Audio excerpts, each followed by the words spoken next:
नमस्कार साथियों, आप सभी का स्वागत है हमारे YouTube चैनल आरके सेंटर 2.0 में।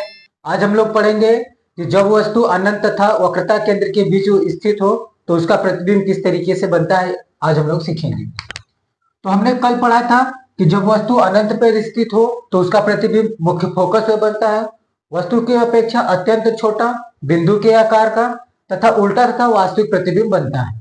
आज हम लोग पढ़ेंगे दूसरी स्थिति, जब वस्तु वक्रता वक्रता केंद्र तथा अनंत के बीच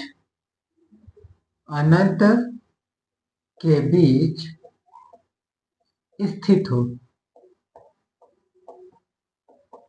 जब वस्तु कहां पे स्थित हो? वक्रता केंद्र और अनंत के बीच स्थित हो। मान लेते हैं यह हमारा अवतल दर्पण है और यह अवतल दर्पण से आपको दो बराबर भागों में काटने वाली रेखा मुख्य अक्ष होती है, यानी मुख्य अक्ष। और यह जो बिंदु होगा इसे हम ध्रुव यानी P से प्रदर्शित करेंगे। और यहाँ पे मान लेते हैं कि यह मुख्य फोकस है F है, और यहाँ पे यह वक्रता केंद्र C है, और इन अनंत यानी काफी दूर से वस्तु मान लेते हैं यहाँ पे यह स्थित है। अनंत तथा वक्रता केंद्र के बीच में होना चाहिए, तो हम मान लेते हैं कि इसी जगह स्थित है। और यह वस्तु को मान लेते हैं A है और यह B है। वस्तु कोई लंबाई है जिसकी लंबाई को हमने माना है कि AB है। बिंदु B से मुख्य अक्ष के समांतर चलने वाली प्रकाश की किरण दर्पण से परावर्तन के बाद प्रथम मुख्य फोकस से होकर के गुजरती है, तथा बिंदु B से चलने वाली प्रकाश की दूसरी किरण वक्रता केंद्र से होते हुए दर्पण से टकराने के बाद उसी माध्यम में वापस लौट जाती है। यानी ये टकराया और टकरा करके क्या हुआ, मुख्य फोकस से आया, यहां पे मान लेंगे कि वक्रता केंद्र है, और यह टकराएगा और टकराने के बाद उसी रास्ते से उसी दिशा में वापस लौट जाती है। इन दोनों के बीच ये दोनों किरणें एक दूसरे को जिस बिंदु पर काटेंगी उसी बिंदु पे वस्तु का प्रतिबिंब बनेगा, और वस्तु की अपेक्षा उल्टा बन रहा है, वास्तविक बन रहा है, और वस्तु से छोटा बन रहा है। तो यहां हम मान लेंगे कि यह A डैश है और यह B डैश है। तो मुख्य अक्ष के समांतर चलने वाली प्रकाश की किरण दर्पण से परावर्तन के बाद प्रथम मुख्य फोकस से होकर चलती है। बिंदु B से चलने वाली प्रकाश की दूसरी किरण वक्रता केंद्र से होकर के गुजरती है और दर्पण से परावर्तन के बाद उसी माध्यम में या उसी दिशा में वापस लौट जाती है। तो हम लिख सकते हैं कि जब वस्तु वक्रता केंद्र वक्रता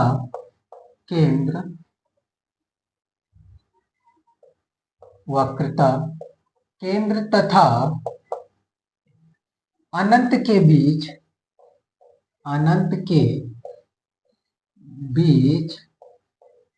स्थित हो, तब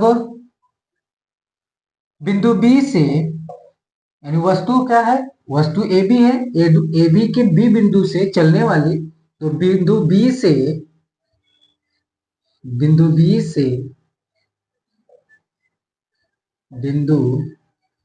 से मुख्य अक्ष के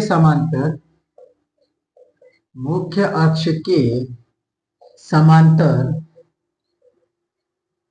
चलने वाली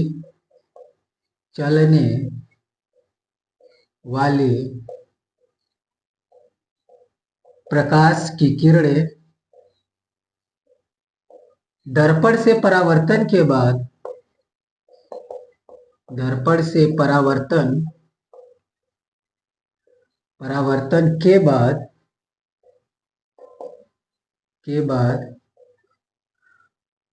फोकस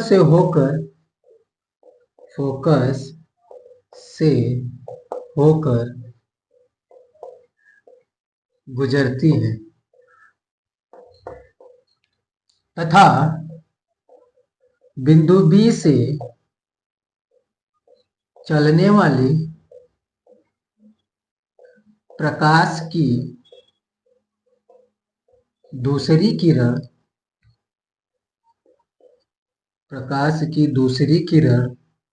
वक्रता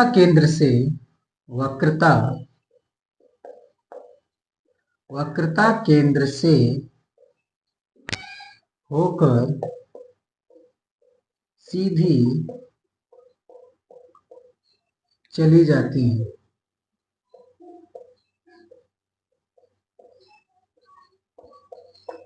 सीधी चली जाती है। ये किरणें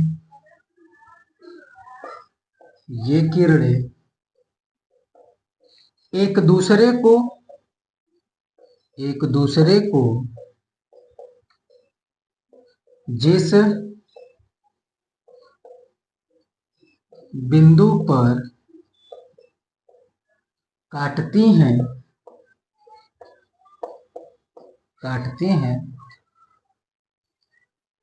उस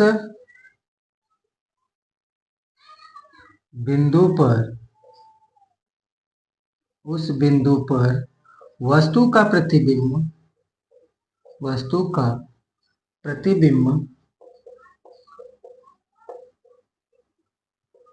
बनता है। वस्तु की अपेक्षा छोटा, उल्टा तथा वास्तविक प्रतिबिंब बनता है। यानी कि अनंत तथा वक्रता केंद्र के बीच अगर कोई भी वस्तु रखा जाए तो वह वस्तु की अपेक्षा छोटा बनेगा, उल्टा बनेगा और वास्तविक प्रतिबिंब बनता है। तो ये हमारा दूसरी स्थिति, जब वस्तु वक्रता केंद्र तथा अनंत के बीच स्थित हो तो उसका जो प्रतिबिंब बनेगा वह मुख्य फोकस तथा वक्रता केंद्र के बीच बनेगा, उल्टा बनेगा, छोटा बनेगा और वास्तविक प्रतिबिंब बनेगा। अब हम तीसरी स्थिति पढ़ेंगे, जब वस्तु वक्रता केंद्र पर स्थित हो तब प्रतिबिंब कहां पे बनता है।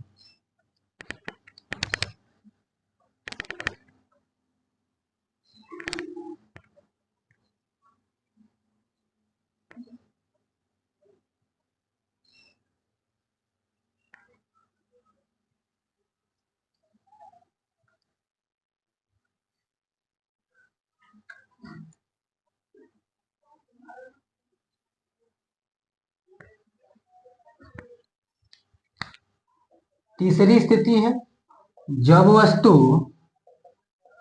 वस्तु वक्रता केंद्र पर स्थित हो।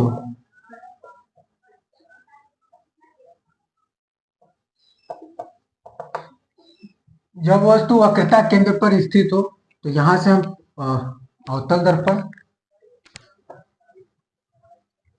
यह अवतल दर्पण के मध्य से जाने वाली रेखा मुख्य अक्ष होगी। यह हमारा मुख्य अक्ष दर्पण को दो भागों में काटेगी तो वहां बनेगा P और यहाँ पे फोकस होगा F और यहाँ पे वक्रता केंद्र हम C ले रहे हैं और इसी पे वस्तु हमने रख दिया है कि वक्रता केंद्र पर ही वस्तु कौन है, AB है। तो बिंदु B से चलने वाले मुख्य अक्ष के समांतर प्रकाश की किरणें दर्पण से परावर्तन के बाद मुख्य फोकस से होकर के गुजरती हैं तथा दर्पण से चलने वाली बिंदु B से चलने वाली प्रकाश की दूसरी किरण मुख्य फोकस से होकर गुजरती हुई दर्पण से टकराने के बाद यह मुख्य अक्ष के समांतर हो जाती हैं और यह दोनों किरणें एक दूसरे को जहां पे काटेंगी उसी जगह वस्तु का प्रतिबिंब A' B' बनता है।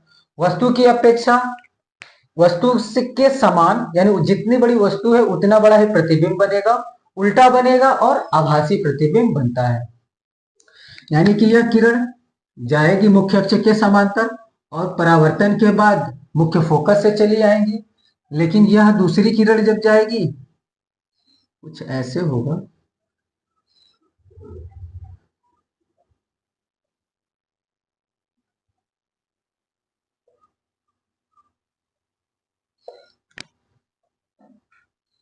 मुख्य अक्ष के समांतर बिंदु B से चलने वाले प्रकाश की दूसरी किरण मुख्य फोकस से होकर के जाती है। दर्पण से परावर्तन के बाद मुख्य अक्ष के समांतर हो जाती हैं। ये दोनों किरणें एक दूसरे को जिस बिंदु पे काटती हैं उसी बिंदु पे वस्तु का प्रतिबिंब बनता है। वस्तु के समान उल्टा तथा वास्तविक प्रतिबिंब बनता है। तो लिखेंगे जब वस्तु वक्रता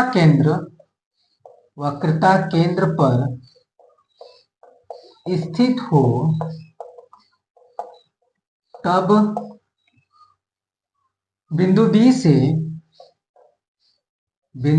से मुख्य अक्ष के समांतर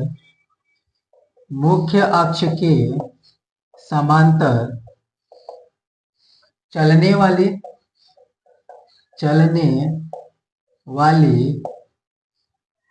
प्रकाश की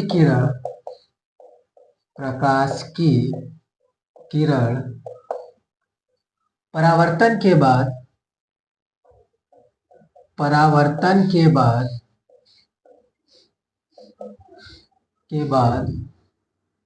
मुख्य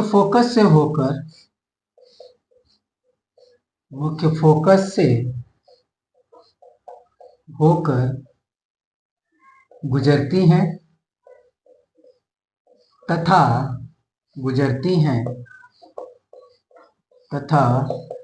बिंदु B से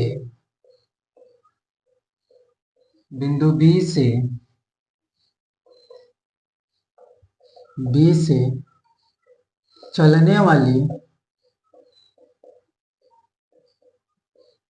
प्रकाश की दूसरी किरण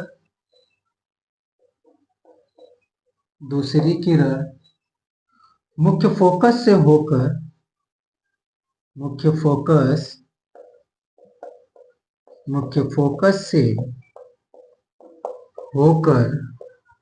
दर्पण से परावर्तन के बाद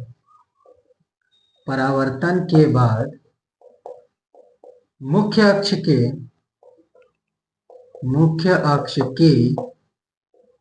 समांतर हो जाती हैं।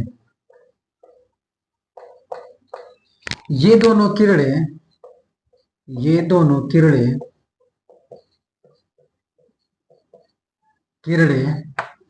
एक दूसरे को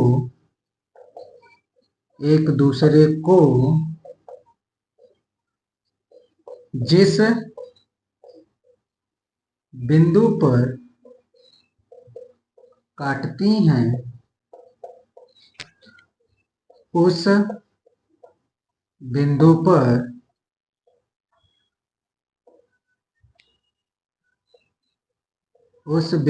पर वस्तु का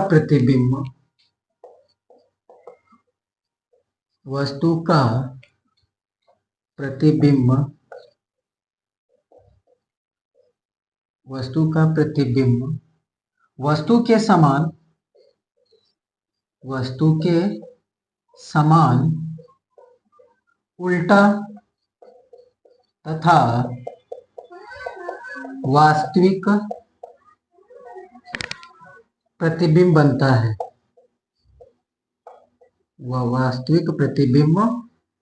बनता है।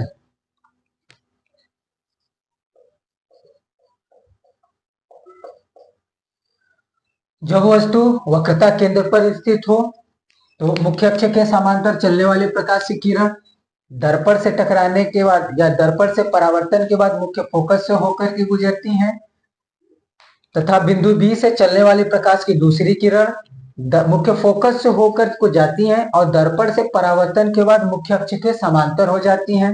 ये दोनों किरणें एक दूसरे को जिस बिंदु पे काटेंगी उसी बिंदु पे वस्तु का प्रतिबिंब A', B' बनता है। वस्तु के समान ही उल्टा बनता है और वास्तविक प्रतिबिंब बनता है।